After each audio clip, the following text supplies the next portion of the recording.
Hello and welcome to another episode of Tritiyo Matra. With me today is Dr. Samir Saran, who is the president of Observer Research Foundation, one of Asia's most influential think tanks. He curates the Rise in a Dialogue, India's annual flagship platform on geopolitics and geoeconomics, and chairs Sci-Fi India, annual conference on cybersecurity and internet governance. Samir is also commissioner of the Global Commission on the Stability of Cyberspace, member of the South Asia Advisory Board of the World Economic Forum, and a part of its Global Future Council on Cybersecurity. Welcome, Samir. Good to have you with us. Thank you, Zillur, for having me. Could you briefly introduce What If, Rise in a Dialogue, Sci-Fi India, Africa? So, Observer Research Foundation is a public policy think tank. Our job is to look ahead, look at the way the world is changing, try and understand the implications for politics, for economics, for society, try and produce some ideas that will help the communities to respond to these changes. Many a times we work with academia, many a times we work with governments, many a times we work with corporates. And mostly we try to bring all of them on the same table. This world is complex, it requires coalitions and partnerships, and ORF's fundamental mission is to build partnerships for a strong and prosperous India in a globalizing world. That's our mission. The Rise in a Dialogue is an annual platform that the Ministry of External Affairs, Government of India decided to initiate a few years ago. We are now in the 4th edition. And they want this platform to become a global arena where the best thinkers, the most influential politicians, the most bright young minds can all come together and try and respond to the challenges and problems of today. It's an idea that India has a stake in the world. India has an increasingly important role to play. Platforms like these allow India to partially fulfill the obligations that the country has towards the global community. Similarly, Sci-Fi, which is a technology platform, seeks to convene similar kind of people in that domain to respond to the key challenges that the development and spread of the internet, the spread of social media, the proliferation of future technology is bringing with it. All these convenings eventually produce research, they produce policy solutions, and these solutions are available to everyone to embrace, to adopt, to challenge, to critique, to reject. And we as a platform produce ideas, we as a platform produce conversations, and we as a institution produce young talent that goes and serves others who seek their expertise. And then Sci-Fi Africa. Sci-Fi Africa is offshoot of the parent flagship conference in Delhi. I think Africa is growth's new frontier. It is one of the most vibrant and dynamic geographies in the world.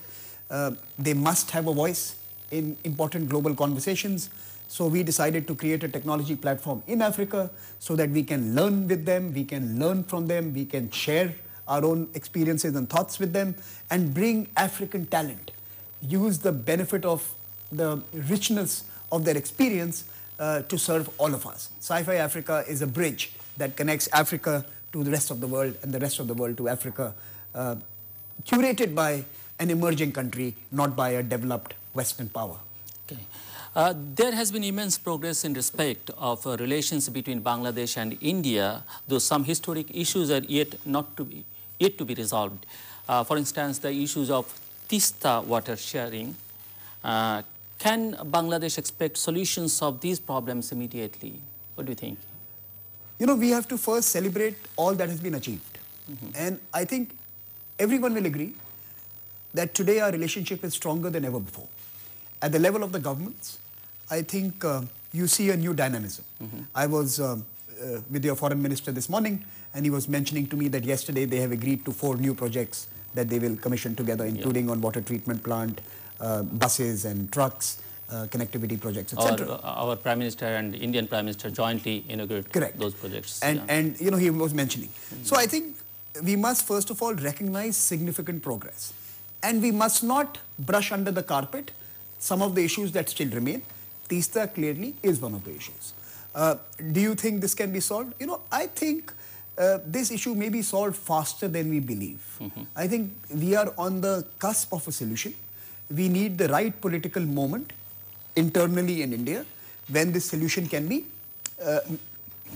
made into a concrete proposition.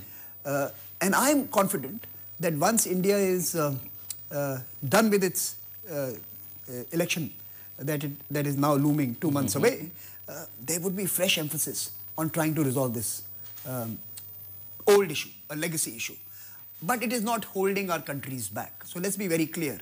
TISTA is not a stumbling block to the India-Bangladesh relationships. Our relationships have far expanded beyond the old disputes and troubles. We are today seeing a 360-degree engagement on connectivity, on regional issues, on technology. You know, as you mentioned yesterday, one of the projects was on technology information highway. So I am confident our relationship is strong. I am confident old issues will be resolved. And I am quite certain that we see a very bright phase for the bilateral. And what are the main issues that need to be addressed for a durable relationship between two neighbors? What do you think? No, for me, the most important issues for both our countries is development and growth. We have to improve the lives and opportunities for our peoples, both of them, both Bangladesh and India. We have to provide for the aspirations of our young populations. You have roughly half of your population under 25. The same number is true of India.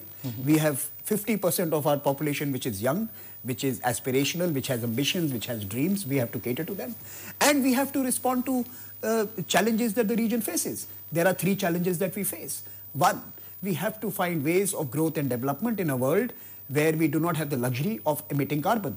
In a climate-constrained world, we have to find new green pathways to create growth and employment and opportunities and value. Second, we together have to respond to radicalism and fundamentalism. Our region is beginning to see some of these challenges which we thought were far removed from our own neighborhood. We are now beginning to see these fundamentalist groups use technology, use social media and use other means to spread their virulent propaganda. And third, I think fundamentally we have to create a political order in the sub-region and in the larger Asian region, in the Indo-Pacific region together. The century has changed. The old guard is fading and waning. The new collective has to replace it. India and Bangladesh will have to work together to create a stable sub-regional and regional order that can create a prosperous Asian century. So you believe that Dhaka-New Delhi relations influence a greater South Asian understanding on ways to achieve peace, stability and development in the tension-torn region? I think Bangladesh and India relationship is a template. It is an example of 2 countries deciding to follow a rules-based order. We have had border disputes resolved by dialogue. We have resolved ocean disputes in the Bay of Bengal on acreage by dialogue. We have seen the 2 countries remove a number of irritants from their relationship over the last decade by dialogue. India and Bangladesh are examples of what the world must do to remove disputes. Talk, follow rules, create arbitration, follow the results. Unlike some other countries who don't respect results, India and Bangladesh respected the results. India ceded its claims to a certain portion when the dispute resolution process went against it. These are mature and evolving nations. And these are examples for the other world. I think India and Bangladesh have a role, have a stake and have a responsibility to ensure that their own experience allows the Bay of Bengal community, the subcontinent, to become a region where we respect rules, we follow international law, and we believe in dialogue for dispute resolution. By the way, you were talking about Indian election, upcoming elections. What's your take on this election? So if anyone tells you they know the result, please give me his phone number or her phone number. I think we are all still, at best, producing guesstimates.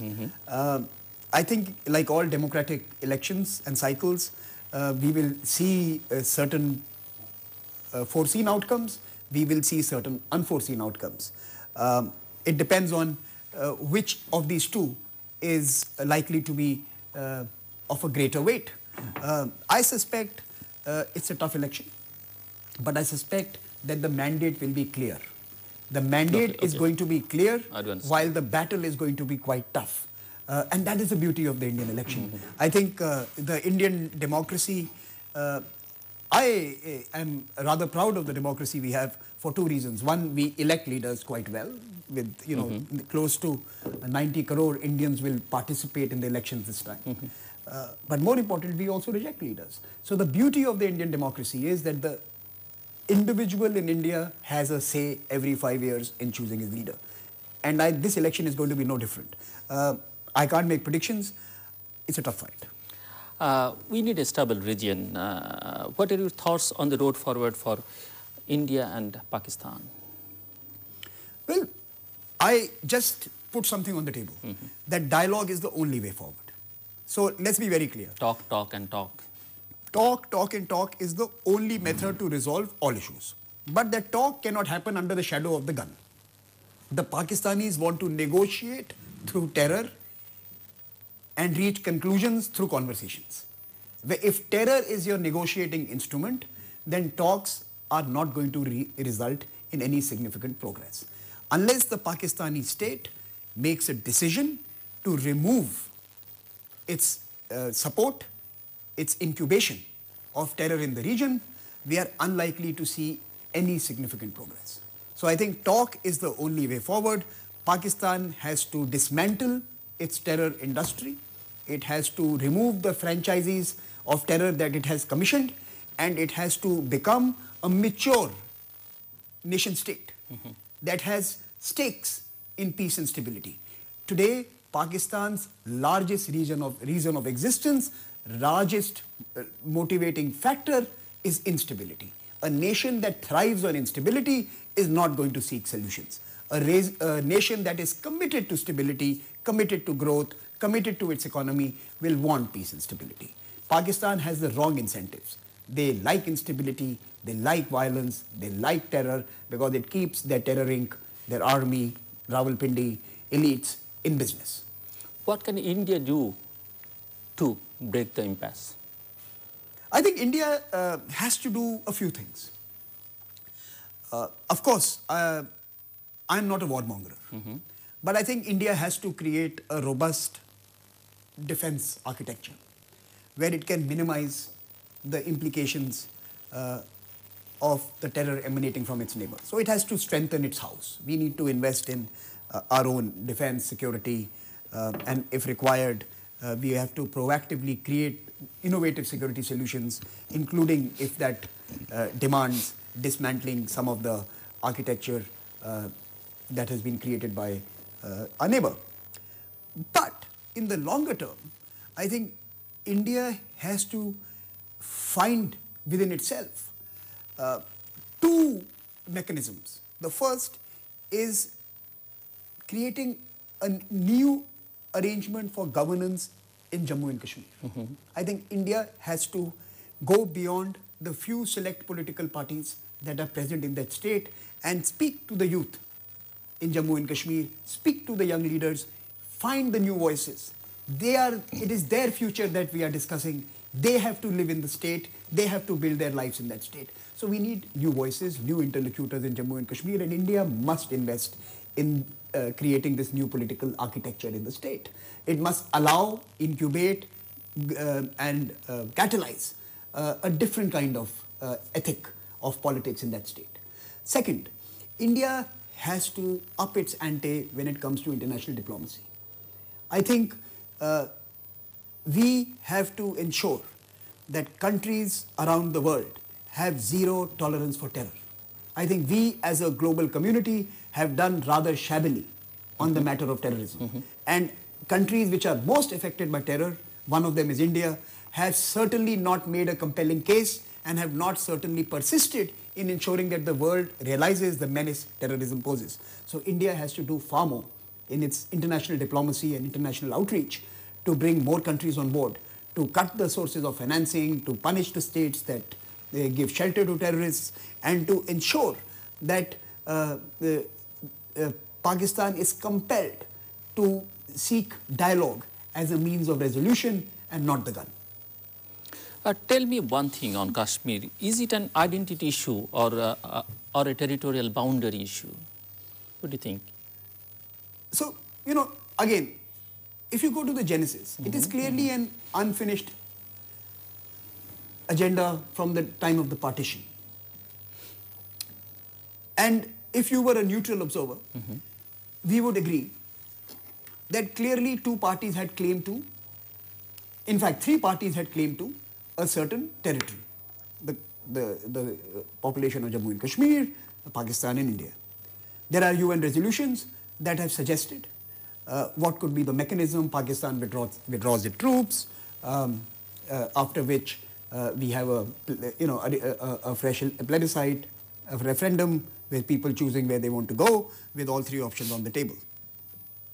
And in that sense, if you were to go back to its history, you would sense that it is a territorial question with three claimants laying rights over the particular territory.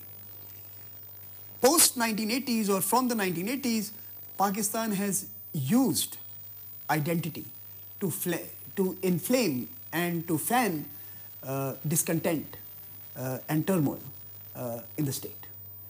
So what was a territorial question has fast become an ideological poser for many of us. Global jihad, extremism, international terror Inc. are all now part of the Kashmir problem. Pakistan has successfully internationalized Kashmir by bringing in international terrorist groups into Kashmir. That has been Pakistan's single biggest contribution in making sure this problem is irreconcilable. They have made it part of the global jihad network. So a territorial question has fast become part of a larger poser where ideologies, identities, our subalterns are all being brought into play. Today it is very difficult to separate the Kashmir cause from the cause of fundamentalists and religious extremists and the terror Inc., which are speaking on their behalf. The terrorists today claim to be negotiating on behalf of the people of Kashmir and perhaps on the orders of Pakistan. So I think while it is certainly not something which is ideologically moved, it is certainly something where ideology is used. They use ideology to achieve political outcomes, to achieve security outcomes. And it is a very dangerous mix. They are mixing politics with identity, with ideology, with religion. And states that have done that, regions which have seen this heady mix of all four of these factors, are regions that are in trouble. Samir, how do you judge China's approach to South Asia through Belt and Road policies? So I am a very early critic of the Belt and Road. And I don't, by the way, I am not one of those who tells other countries you don't join. I think every country, every nation state must make their own choices. They must make their own decisions. So I am not someone who will tell someone that Belt and Road is bad and don't touch it. But for India, it is a bad idea. And it is a bad idea for 2 or 3 reasons. The first, the Belt and Road, as it was being designed, did not consult countries such as India in its early days. So much so that disputed territories that India lays claim on are being used as part of the Belt and Road Initiative, the CPEC, the China-Pakistan Economic Corridor. Second, the opacity of its operations, the unaccountability of its financial arrangements, the lack of accountability of Beijing in delivering to its commitments under the BRI is a second factor. When you have a superpower, and we must agree that China is certainly the second or the third most powerful political actor in the world today, it's an unaccountable hegemon. It's a hegemon which has no accountability. And any strong power, any political party, any political leader, any international leader needs an accountability mechanism. The Belt and Road Initiative has no accountability mechanism. And third and finally, India is not going to cede its sovereign free will for a few million or a few billion dollars. We are not a country that is going to cede its sovereignty in exchange for infrastructure loans. our economic design, our economic growth, our economic future gives us the confidence that we don't have to undertake these commitments to reach a destination that our people seek. So I think for India, the BRI was certainly not an optimum option, and I think our government was right in rejecting it. But it does not mean that some of the institutions that work with the BRI, including the Asian Infrastructure Bank and some others, will not see Indian participation. So the parts and the institutions that respond to our own needs, our own ambitions, our own aspirations, we will work with them. Those that do not, we reject them. Samir, so far I remember 1, 2 or 3 years back, we were very much quite optimistic about Indian-Chinese cooperation within the BRICS. What's your take now? No, my take is still the same. I always tell people that the Asian century will not come to fruition.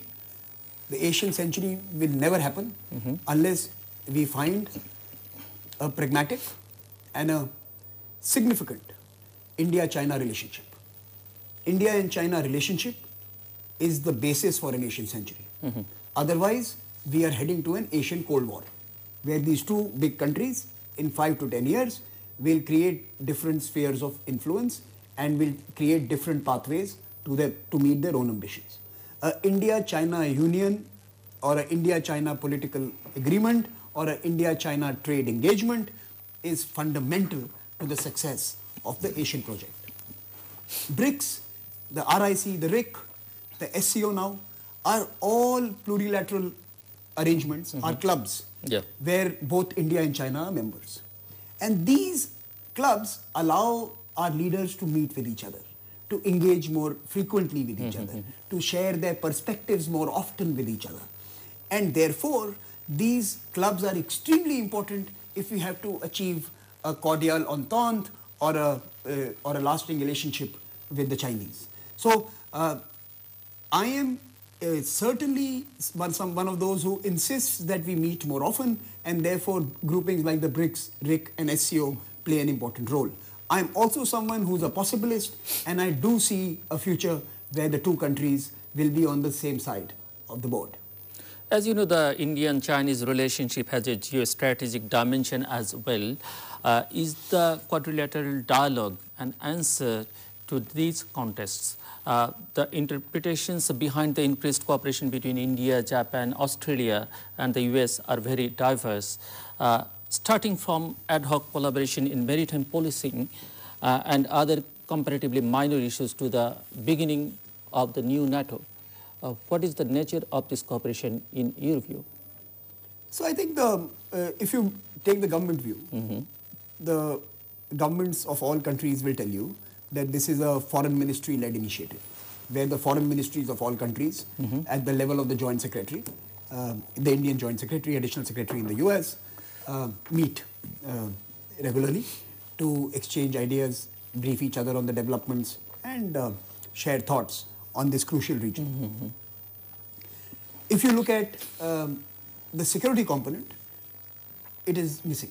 This conversation is not, has not yet reached that level where we are beginning to have questions and conversations and issues that delve into the more hard security domain. So to me, the Quad still remains a pilot project.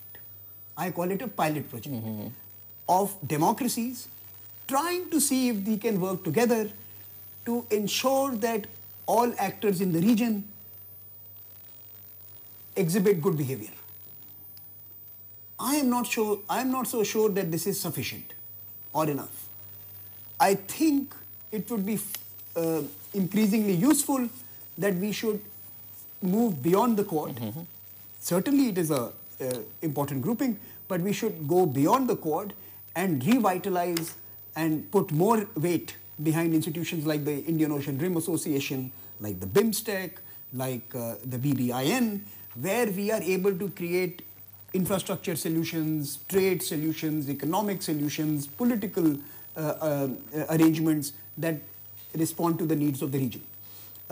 Quad is a very, publicized grouping. But it is still in its very early days. How it will progress is anyone's guess.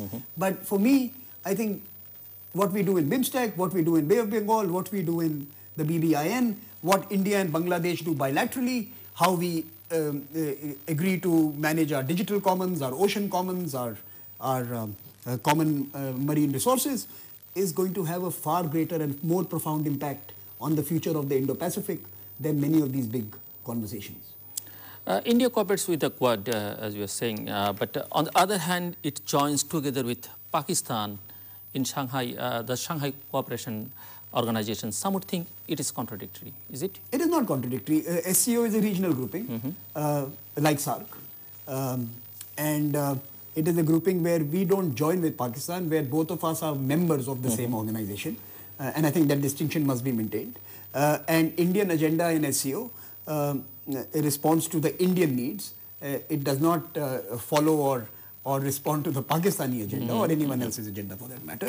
And increasingly in the 21st century, you will find these curious arrangements proliferate the geopolitical landscape. Like I mentioned to you, that we have Pakistan in the SCO, we don't have Pakistan in the Indian Ocean Rim Association, we have Pakistan in the Indian Ocean Naval Symposium, we have BIMSTEC, which is SARC minus Pakistan plus one, and we will see many of these mushrooming of these new arrangements, which are issue-based and thematic, which respond to specific questions, which are not grounded on any great ideology. Unlike the Cold War era, when you had communism versus capitalism as the two dominant ideologies which were at war, 21st century is going to be about coalitions of convenience. People are going to create coalitions of convenience to respond to very specific and temporal issues. India is likely to be a part in many of these coalitions. It is a 21st century where we are going to have adult relationships with many people. We are going to disagree with many of them in many places and agree on some others. And you're going to see this, that many a times you will find the India and Chinese positions are far closer to each other than Indian and US, for example, trade or climate or many other issues. You will find many a time that India and US have positions closer than, say, with the Chinese have. So you are going to see curious coalitions of convenience, which is going to dominate international. So you are talking about stability and multilateral formats. So you can imagine a format including India, China, and US speaking to each other in order to ensure stability in Asia. You are hopeful about that? It is inevitable. Any future Asian order will need to see the conversations amongst at least these 5 or 6 big actors. You will have to have China in the room, you will have to have India in the room, you will have to have Japan in the room, you will have to have the US in the room, you will have to have Russia in the room, you will have to have a couple of other countries as well. You will need to have 8 to 10 significant countries of significant size in the room to agree to a common framework for Asia. Without that, stability will be elusive. So the kind of new stability in an economic sense needs to be achieved between non-market economies and the market economies as well. How do you think we can bring to the table, that is the Chinese, to discuss all sorts of issues they may not want to debate with us? Us means Bangladesh, India, by creating a coalition of those who can collectively pool their resources and their political weight and ensure that they can negotiate with the Chinese from a stronger position.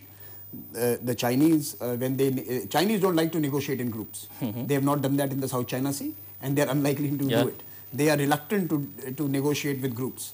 We have to make sure that the result that we seek is achieved, and for that we may have to either collectively coordinate our negotiating positions so that we all propose similar terms to the Chinese, or we negotiate as a common entity.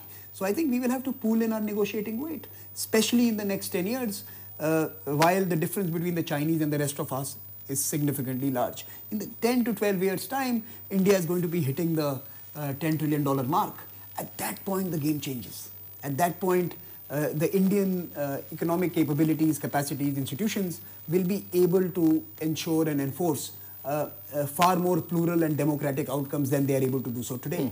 Today, we all have to work together to ensure that the Chinese participate, we benefit from the Chinese, but the Chinese act within a rules-based order.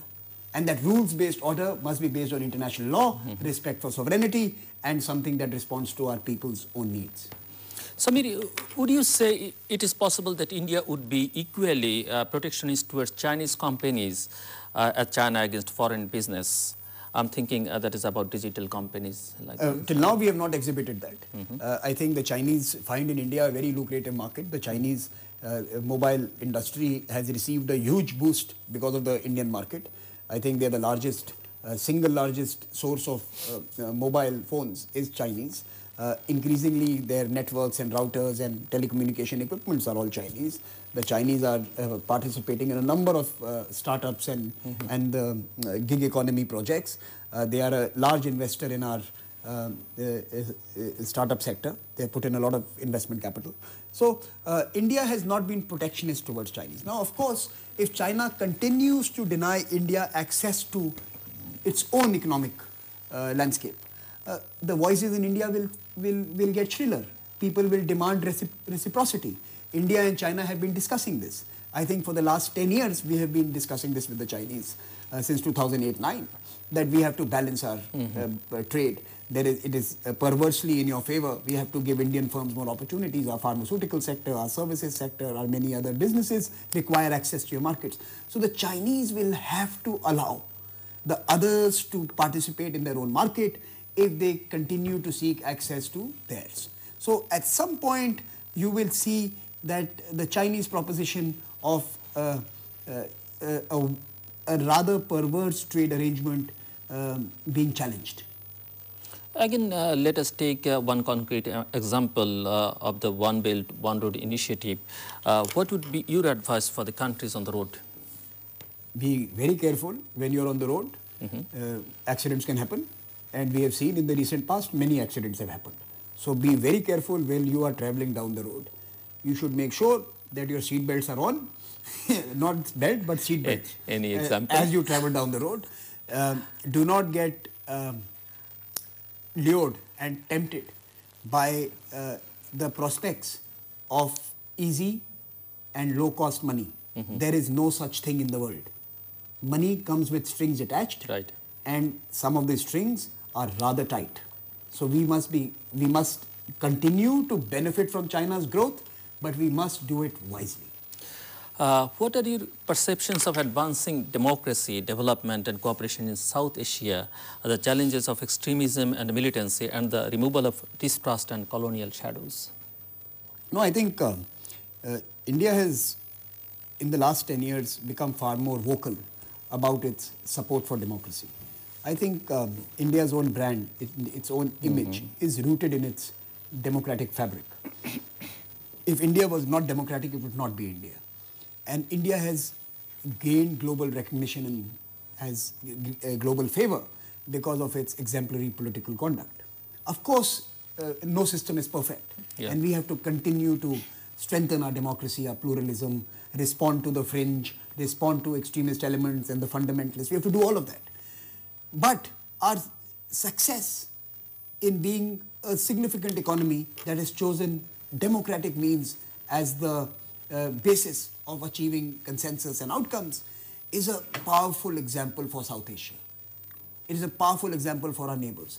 It doesn't mean that India should become evangelical like the Europeans and should start beating down every neighbor and telling them that your democracy is flawed, it's not good enough, it needs to be... I think India should desist from becoming evangelical about democracy.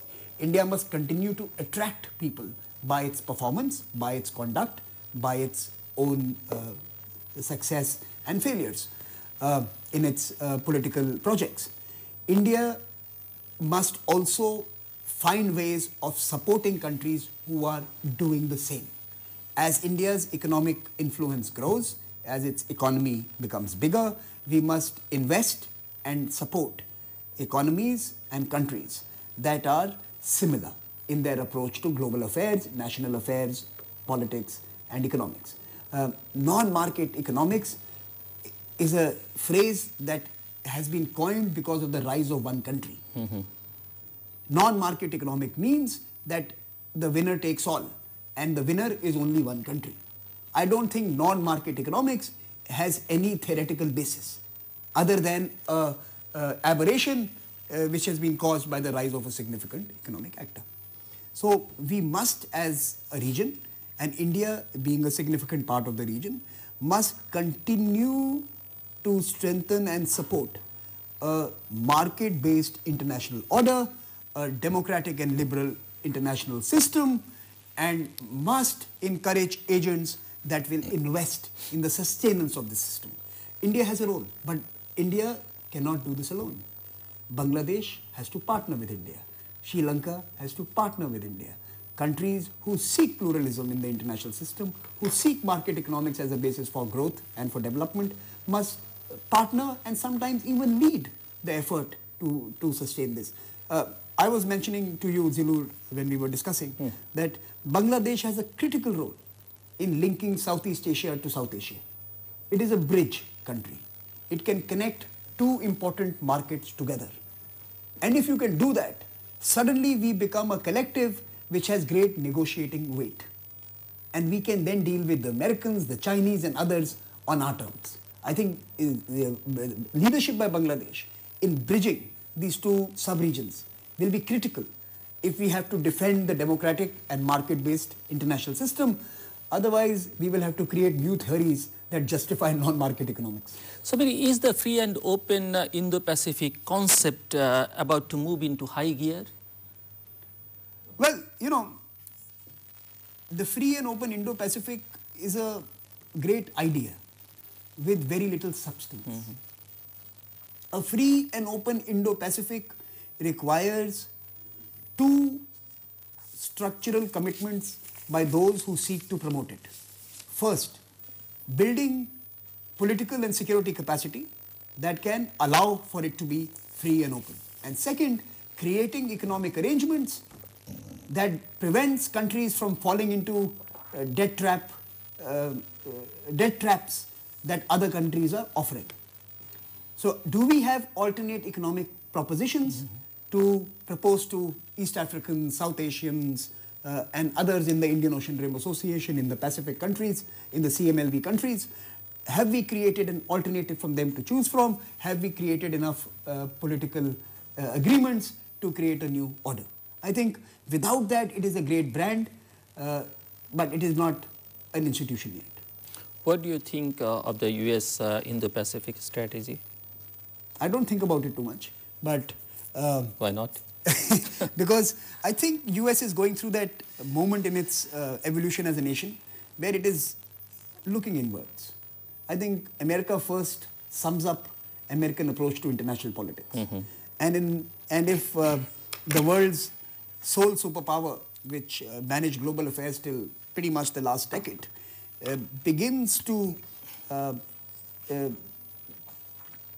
withdraw from the responsibilities of maintaining the order that it created, that it was the architect of, it tells you that the world will have to find new arrangements.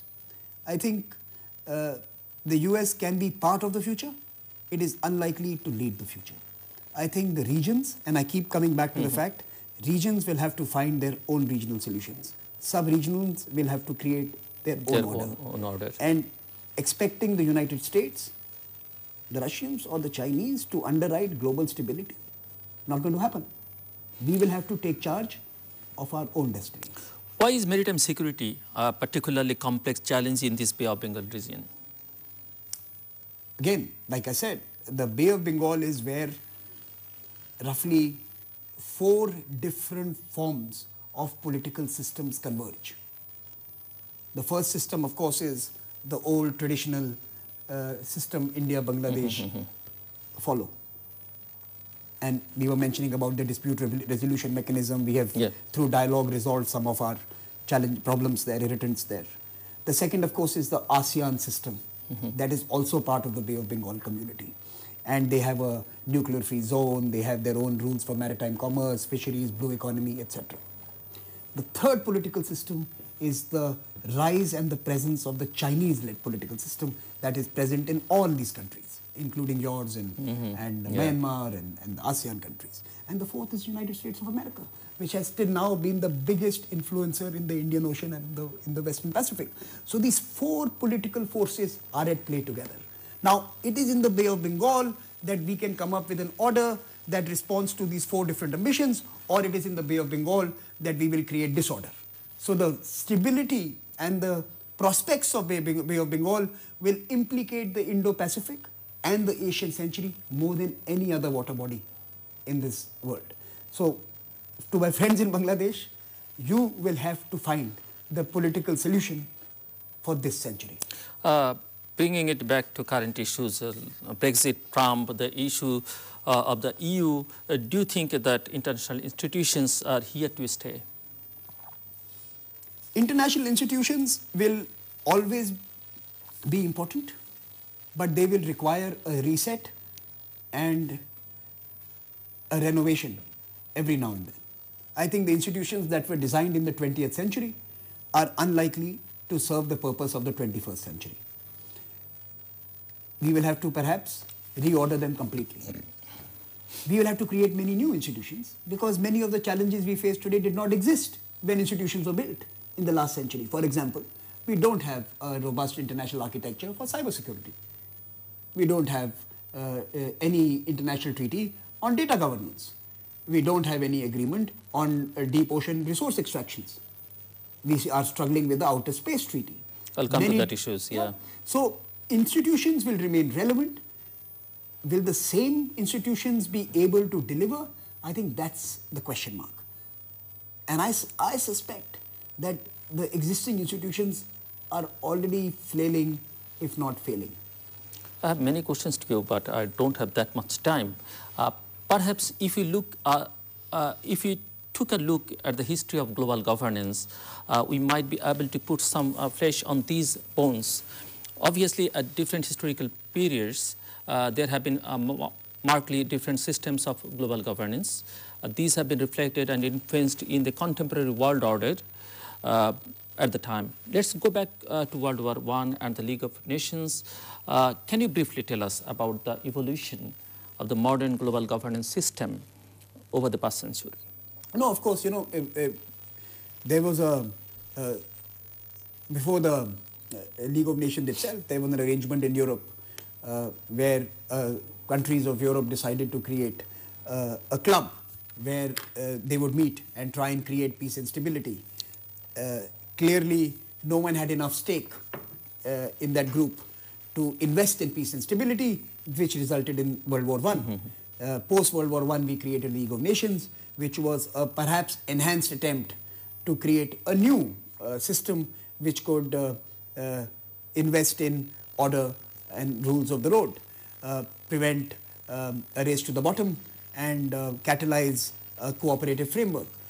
The League of Nations suffered from a fundamental flaw that, again, it had no one underwriting its success. There was no 1, 2, 3, 4, 5 countries who would undertake the responsibility of ensuring that what the League agreed on would be enforced on the ground. And we had World War II. Post-World War II, you created United Nations, which is pretty much the beginning of the last 70 years of our global arrangement, where we decided, or rather the victors of World War II decided, that certain countries would be privileged and who would underwrite the global system. And in that case, the United Nations Security Council, with 5 permanent members, became the underwriters of this new system. The rationale was very simple, that without these 5 on the table, no international order would work, and if these 5 agreed on something, that would be enforced. That was a very simple rationale for creating this group of 5. The question today is that does that premise still hold true? If those 5 agree on something, can it be enforced? In 1945, perhaps it could. In 2019, perhaps it can't. Second, if certain countries do not agree with the United Nations, is there any way to preserve peace and stability? Clearly not. If we are seeing many countries unilaterally disassociate themselves with many decisions of the United Nations. Now, countries of significant size such as India, which are not a part of that privileged group of 5, may be disincentivized to invest in a global system that does not recognize the rights of 16% of the global population, which is India's current demographic size. So the United Nations system was based on sound logic at a certain point of time. 70 years later, that logic is not sound anymore. That logic is flawed, and unless the UNSC, the UN Security Council, and the United Nations generally reforms soon, it could be one of the institutions that would fail and wane. What climate change solutions are you most excited about? You know, I'm excited about the green transitions we are witnessing in South Asia. I think South Asia has surprised itself. We have outperformed our own estimations. India has been able to bring down the price of solar at levels below what the Chinese can produce solar at. So we buy some of the inputs from the Chinese, we buy some of the technologies from Europe and America, but the aggregated cost of renewables that India is able to generate is lower than any of these regions. India and many countries in South Asia are beginning to create green solutions for the bottom of the pyramid, from LED bulbs to efficiency projects to solar powered pumps and buses and mobility systems. We are on the cusp of becoming a region where we are creating green solutions for the next 5 to 6 billion who are still climbing the development ladder. That is exciting. That climate change, of course, was a big challenge. We could no longer emit, we could no longer build big industries, we could not burn cheap fuel, but that has forced us to think differently, innovate, produce new solutions, and become owners of these new solutions. We were always consumers of solutions produced in the West. Today we are producer of solutions for our, which are designed by us, consumed by us. There's a great opportunity for countries such as Bangladesh, which is, by the way, an outstanding performer on the development questions. It is outlier. It surprises many of us on gender questions, on the community-led initiatives that Bangladesh is so strong on. We have created a basket of solutions which are available today for Africa, for other Asian countries, for Latin American countries, whether it's digital, whether it's health, whether it's energy, whether it's renewables, whether it's solar, wind, rooftop. We are today becoming a lab which offers answers to the most important questions of our time. South Asia is the front line for responding to global challenges, be it our development goals or be it our climate goals. Markets are failing to reflect the benefits of switching to a low-carbon economy. What the first step we need to take to address these flaws? So, you know, I was just reading this, this image, and I think this remains. Unless you bring the bankers to the climate solutions, your responses will be feeble. I don't think the climate change or the climate mitigation battle or response to climate change is seeing robust and vibrant participation by the big finance moguls. We are not seeing the big pension funds and insurance funds participate in funding climate responses. We are not seeing larger flows of commercial capital to climate projects in developing and emerging countries. We are not seeing revision of Basel norms, banking norms that will allow green transitions to become more viable and more attractive. We need a revamp of our financial architecture on a war footing. If we don't increase significantly the funds that are deployed to respond to climate change, we will lose the battle very quickly. So we need new economic models to new meet financial models, new economic models, the new combined tech models, imperatives of poverty reduction, sustainable development. Why should you invest in energy efficiency? Because it is the single biggest source of fuel. Every amount of energy you save is equal to the less amount of energy you need to produce. So energy efficiency is a latent systemic capacity that exists. It is a capacity that exists within your system. And what are the links between energy and sustainable development? Well, I think they are related to a very significant aspect. Now, SDGs place people, planet, and profits. squarely together. They are not trying to segregate segments. So businesses, which is companies, communities and people, and the planet must all be catered to, must all be serviced. We have to fight poverty. We have to remove it. We have to respond to health challenges. We have to provide education and skills to all. We must empower every woman in this planet. We must give her equal opportunities. We must respond to many other development questions that exist. We also have to grow. We also have to create jobs. We also have to improve the per capita incomes of people. We also have to see rise in spending capabilities. We have to invest in infrastructure. We need energy. We need energy for all of this. Countries with low energy access have low education performance, have low health performance, have low human development performances. I have a few questions to you, and I need quick answers. Okay. Do you believe that it is such an exciting time for artificial intelligence in the workplace? I think artificial intelligence is in its infancy. Right now, we have very narrow artificial intelligence. We can program our tools to do specific tasks. I think the wider artificial intelligence, in the broad sense, is still a decade or so away. But the next decade, as artificial intelligence solutions get integrated into business decision making, into political decision making, into social outcomes, into perhaps also our own decisions we make in our retail procurements that we do online, or the cars we buy. So it's going to implicate machine learning and machine-based learning and machine-induced decision-making is going to change us as societies.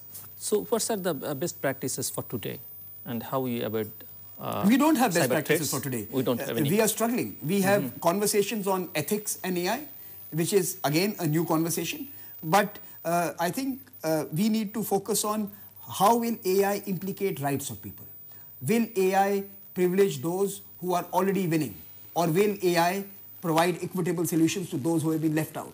We have to debate this. The next 10 years for policy preps, for those who work in the policy domain, are exciting. We have to find a lot of answers because technology is not waiting for the answers. Technology is continuing to progress.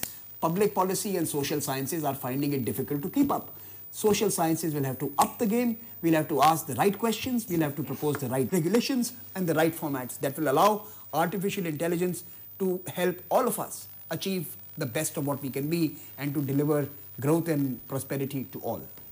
Let's finish with the internet being governed. If we can use that word, by a multi-stakeholder network, why is this a good idea? Why not have the internet governed by states and state-based institutions as we govern most of the things on the planet? Because states don't own the internet. States have no control over the internet. Can the Bangladesh government tell the AT&T to shut down their servers? The states have no implication other than negative interventions on the internet. The states cannot support, sustain, create or incubate the internet. They can only bring it down by cutting the wire or stopping the connection. They have a negative power. They don't have a positive capability to maintain and govern the internet. Internet governance by multi-stakeholder is important so that governments, users, consumers, citizens and corporations can work together. Of course, the governments will set the regulatory framework. They will set the policy priorities. They will set the directions where you want to head. But how to get to that destination should be left to people who have the power to get to that destination.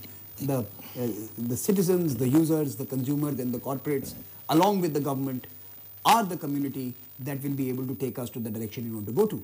Governments alone cannot shape, control, grow or serve the internet or those who use the internet. This is your first visit in Dhaka. How do you find Dhaka, Bangladesh? I'm very excited. I think, first of all, I was terribly embarrassed that this is my first visit. And I want to correct it. I want to make sure that I'm back in this beautiful, dynamic city and country more often.